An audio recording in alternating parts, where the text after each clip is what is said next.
I've been asked to make an apple for a teacher. Now I'm going to make it in blue and white. Those are the colors of the school. So what I'm using are Dynaflow colors and Pearl X powders. Now I've got True Blue and Pearl White with the blue and white inks. So I'm hoping that these will add a little bit of sparkle. I need to get the alumilite mixed up.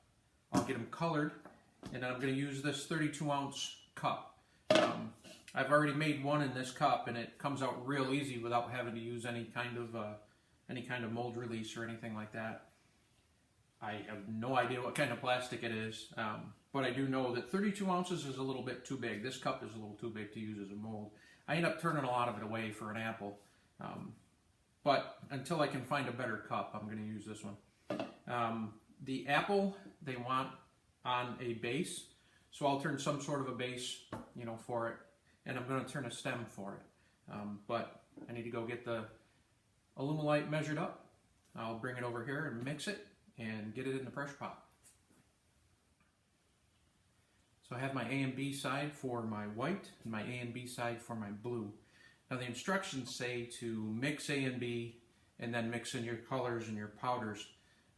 This is alumilite slow, so it has maybe a 15-minute set time. And I don't ever trust that I'm fast enough to do all that. So I generally do mix my color, all of my stuff into A, and then I mix the two. You've got to be diligent about mixing it for a good 2 minutes at least. And one of the reasons why they want you to mix it before you put color in it is because when you put A and B together, it kind of gets a little cloudy, and when it's thoroughly mixed, it becomes clear again. So they want you to get it to a clear liquid again, and then add your colors, just to make sure it mixes properly. But I'm going to time myself mixing them, and I always make sure that I get a good mix on them. So I'm going to go ahead and get started with that.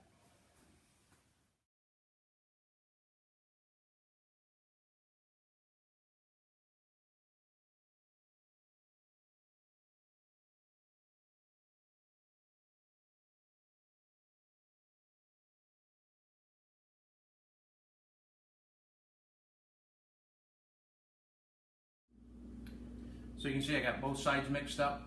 They're in the pressure pot. I mixed the white a little bit more than I did the blue. I'm pretty confident I got the blue mixed up enough. The white was actually starting to get a little warm before I poured it. But they should be okay. I kind of wish the white was a little bit whiter. I don't know if I were to do a blue and white one again, if I would get the alumilite white. I don't know if I would. I want to see how this one turns out. It might be okay being a little bit opaque with the white shimmer in it. It's got a lot of white color in it, so we'll see if it's white enough. But it's in the pressure pot. This alumilite, of course, will set up pretty quick, but with the time of night it is right now, it is a work night for me, so I'm gonna let it sit overnight, and I'll take it out of the pot tomorrow and we'll get turning it. So I got it out of the pressure pot. I kind of wanted to see a little bit more white in it, but I think it'll still look pretty cool. Gives it that translucent kind of look. I like it so far. This is going to be the bottom. I'm going to end up putting a tenon on it, and I'll use this as the top. The white comes about halfway through, so I want to save this chunk of white. So I'm going to get a tenon on this end, and then I'll start making it into the shape.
So this stuff really makes a mess.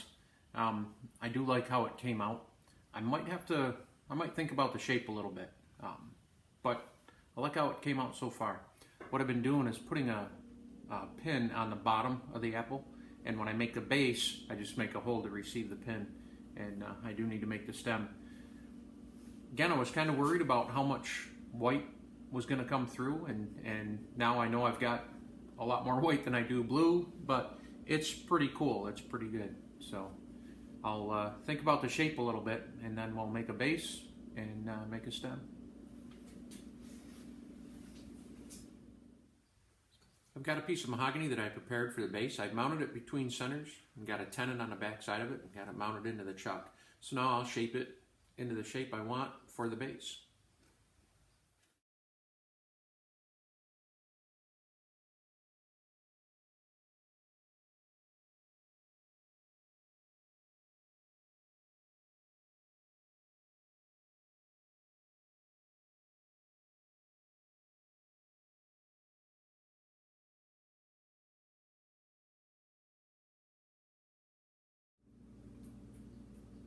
So this is the finished product. I really like how it came out, and I think they're going to be pretty happy with it. Looks real nice on the mahogany stand with the stem. One thing, when I was finishing off the bottom, it was pretty precarious in my cold jaws, but you know, I was really afraid that it was going to go flying across the floor, and it didn't. However, when I took it out and I was hand polishing it, I did throw it across the floor. I got a little dent in it, but I was able to scuff that out and re-wax it. One thing I'd like to talk about is the Laguna 1836 lathe I picked up just a couple months ago. I love it. I had the old Grizzly, and that Grizzly I had bought and used off of Craigslist, and it was a great little lathe, you know, but I really wanted something that could control the speed a little better and you know, had a little power. It's the 220 volt model, so it's got plenty of power, and I'll tell you, I really like it. It's a great lathe if you're looking at the Lagunas.